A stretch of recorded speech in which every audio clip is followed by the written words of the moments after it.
Hello.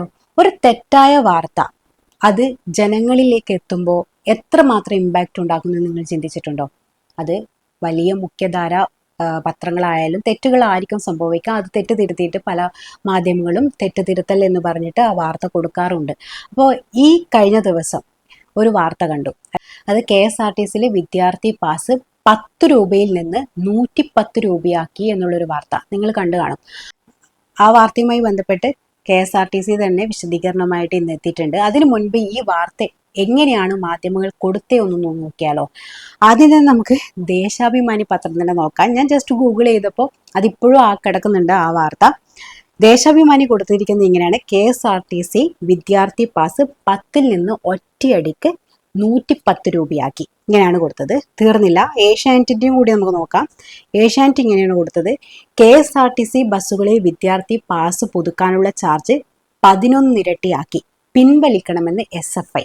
SFIൻ്റെ വിമർശനമായിട്ട് SFI വന്നതാണ് ഏഷ്യാനെറ്റ് കൊടുത്തിരിക്കുന്നത്. ഇങ്ങനെ 2-3 മാധ്യമങ്ങൾ കൂടി കൊടുത്തിട്ടുണ്ട്. ബാക്കിയെല്ലാം ഡിലീറ്റ് ചെയ്തതായിരിക്കാം. ഇപ്പോൾ നോക്കുമ്പോൾ അത്ര മാത്രമേ ഉള്ളൂ. അപ്പോൾ ഇത് എന്താണ് സത്യത്തിൽ സംഭവം എന്ന് ആദ്യം മനസ്സിലായിട്ടുണ്ടായിരുന്നില്ല. പിന്നീടാണ് അതിൻ്റെ ഉള്ളിലേക്ക് പോയപ്പോൾ ഇതെന്താണെന്ന് സംബന്ധിച്ച 10 രൂപ കുറക്കുകയാണ് ഈ സർക്കാർ ചെയ്തത്. അതായത് 110 രൂപയായിരുന്നു KSRTCയിലെ വിദ്യാർത്ഥി പാസ് പുതുക്കാനുള്ള ഓൺലൈൻ ചാർജാണ് 110 രൂപ. വർഷത്തിലെ ചാർജാണ് പറയുന്നത് കേട്ടോ, 110 രൂപ. അതായത് 100 രൂപ എന്ന് പറയുന്നത് ഇത് അപ്ലൈ ചെയ്യാനുള്ള ഇതിൻ്റെ പ്രോസസ്സിങ് ഫീ എന്നുള്ള രീതിയിലുള്ള ഒരു 100 രൂപയും, പിന്നെ 10 രൂപ എന്ന് പറഞ്ഞാൽ ഈ കാർഡിന് വേണ്ടിയിട്ടുള്ള ഒരു 10 രൂപ എന്നാണ് പറയുന്നത്.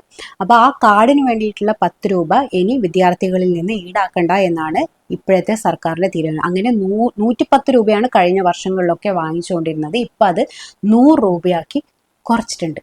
ഇതാണ് സത്യത്തിൽ വാർത്ത. ഈ വാർത്തയാണ് 10 രൂപ വാങ്ങിച്ചു കൊണ്ടിരുന്ന വിദ്യാർത്ഥി പാസിന് 110 രൂപയാക്കി എന്നുള്ളൊരു വാർത്തയായി പ്രചരിപ്പിച്ചത്.